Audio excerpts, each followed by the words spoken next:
आत्म संभाविता स्तब्धा धनमानमदान्वितः यजन्ते नाम यज्ञैस्ते दंभेना विधिपूर्वकम। वे लोग जो असुर प्रकृति के होते हैं, असुर स्वभाव वाले, वो आत्म संभाविता, वो अपने धन, फैमिली, ज्ञान जो भी उनके पास है उसके कारण बड़े गर्व से गर्वित रहते हैं, सेल्फ कंसीटेड। और धन मान मदान्विता, धन, वेल्थ, मान, रेस्पेक्ट, लोग उनको मानते हैं, मद, प्राइड, इन सब चीजों से भरे हुए वो अपने आप को अपने गर्व में मस्त है, क्योंकि वो अपने आप को दूसरों से काफी सुपीरियर मानते हैं। यजन्ते नाम यज्ञैस्ते, वो जो यज्ञ के द्वारा पूजा करते हैं वो भी नाम मात्र का होता है, दम्भ से करते हैं, हिपोक्रेसी से करते हैं, और अविधि पूर्वकम, कोई विधि विधान फॉलो नहीं करते हैं, कोई शास्त्र का जो रूल है, नियम है, उसको फॉलो नहीं करते हैं। तो असुर प्रवृत्ति के लोगों का आसपास हम देख लेंगे कौन हमारे में से असुर है, कितना असुर है। हमेशा ध्यान रखिए, ये हमारे लिए है, हमारे लिए है, हमारे अंदर कितनी असुर प्रवृत्ति है। कहीं 10% तो नहीं है, कहीं 1% नहीं है, क्या 90% नहीं है, कितना है। और ये सारे जो डिस्क्रिप्शन आप पढ़ रहे हैं असुरों के बारे में, वो हमारे अगल बगल में या हमारे अंदर, हमारे फैमिली में कहीं ना कहीं आपको मिल जाएंगे। तो जो बड़े घमंड में रहते हैं, जो बहुत एरोगेंसी में रहते हैं, एरोगेंसी का कारण क्या है कि मेरे पास बहुत धन है, मुझे बहुत लोग मानते हैं, और वो अपने आप को बहुत बड़ा अपने आप को वो समझते हैं। वो जो यज्ञ करते हैं, आज की भाषा में यज्ञ करते हैं कहने पर बहुत लोगों को समझ में नहीं आएगा। क्यों? क्योंकि आजकल मोस्ट ऑफ हिंदू धर्म में तो यज्ञ बहुत ही रेयर हो गया है। ये बैकग्राउंड आपको समझने पड़ेगी। पहले जमाने में जो ईश्वर को पूजने का जो तरीका था वो दो थे, संध्या उपासना और यज्ञ।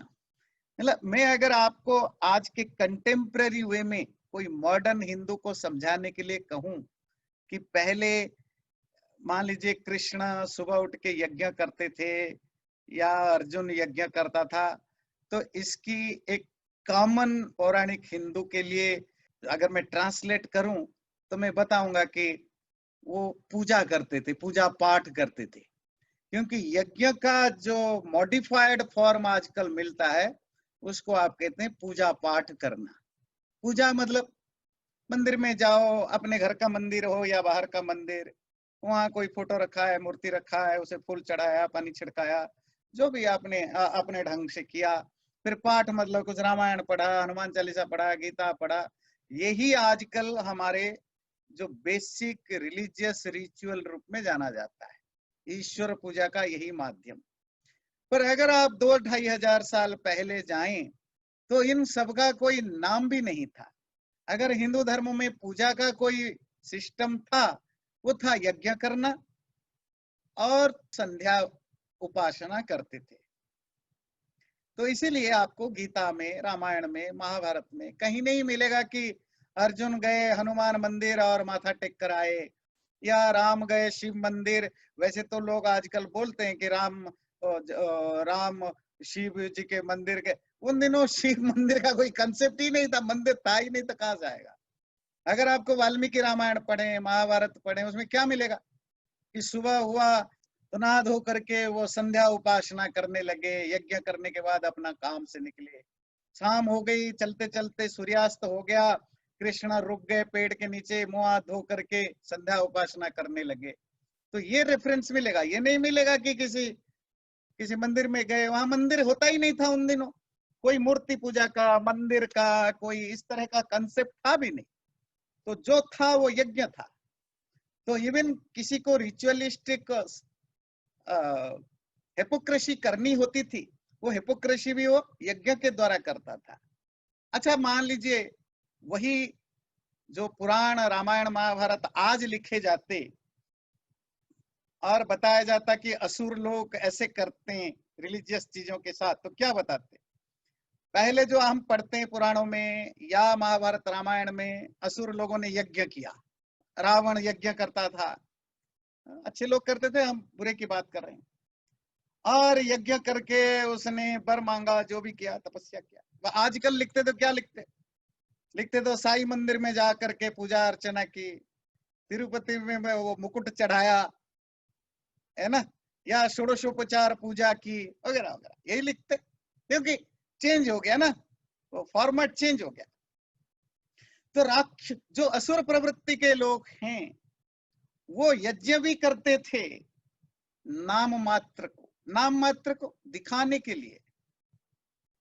क्या दिखाने के लिए? कि मैं बड़ा धार्मिक हूं। होता है ना मंदिरों में, धार्मिक स्थलों में नेताओं को बुलाना, स्पिरिचुअल प्लेस पर नेताओं को बुलाना, या धनी लोगों को बुला करके उनको रेस्पेक्ट देना, ईश्वर से ज्यादा रेस्पेक्ट देना, ये हिपोक्रेसी होती है। पैसा कमाने का तरीका होता है, नाम कमाने का तरीका होता है। ये सब असुर प्रवृत्ति में, आजकल ये सब असुर प्रवृत्ति में भी गिने जाएंगे। जहां भी आप एक स्पिरिचुअल इंस्टीट्यूशन में एक पॉलिटिकल लीडर को, एक वेल्थी पर्सन को सिर्फ इसीलिए बुलाते हो कि उनके पास पैसा है, पावर है, और बुला करके उनको बड़े मान सम्मान करते हो, तो आप स्पिरिचुअलिटी का धंधा करते हो, आप धर्म का बिजनेस करते हो, अपना नाम करते हो। वो असुर लोग यज्ञ भी नाम को करते थे, दिखाने के लिए, और दम्भ से, हिपोक्रेसी से करते, अंदर कोई श्रद्धा नहीं होता है, वैसे ही करते, आजकल भी करते। और केवल इतना नहीं, अविधि पूर्वकम, कोई शास्त्र का जो विधान है, कैसे करना चाहिए, क्या नहीं करना चाहिए, कहाँ करना चाहिए, किस तरह का करना चाहिए, कोई रूल्स नहीं, रेगुलेशंस नहीं, डिसिप्लिन नहीं, कुछ नहीं, जो मर्जी जैसा मर्जी कर दिया जी। उसमें क्या रखा है? भावों में सब कुछ है। भावना अच्छी होनी चाहिए। भावना मेरी है कि मैं अमेरिका का प्रेसिडेंट बन जाऊं, बन तो नहीं रहा हूं भाई। भावना सही होनी चाहिए, बाकी कोई डिसिप्लिन की जरूरत नहीं है। ये तो दो तरह के लोग ही कहते हैं, या तो बहुत ही मूर्ख जिनको कुछ नहीं पता है, या बहुत ही चालाक जो मार्केटिंग करते हैं। नॉर्मल लाइफ में, आपके और हमारे लाइफ में कोई भी चीज सिर्फ भावना से नहीं होता है। आप रोड में गाड़ी भी चलाते हैं, आप नहीं कहेंगे भाई अच्छी भावना रखो, गाड़ी ठीक ठाक चल जाएगी, ऐसा नहीं होता है। You have to drive properly, you have to follow certain rules, accident ना हो। आपको एक जॉब चाहिए, आपको कुछ ना कुछ स्किल आपके पास होनी चाहिए, ट्रेनिंग होनी चाहिए। हर चीज का एक रूल होता है, रेगुलेशन होता है। कहीं रूल रेगुलेशन रिटन फॉर्म में होता है, कहीं अंडरस्टूड होता है, पर हर जगह एक बेसिक रूल्स होते हैं। इसी तरह यज्ञ में भी एक बेसिक रूल्स होते हैं जो शास्त्रों में बताए जाते हैं, उनको फॉलो करना एक सिविलाइज्ड पर्सन का काम है। और जो नहीं फॉलो करता है वो असुर प्रवृत्ति का होता है।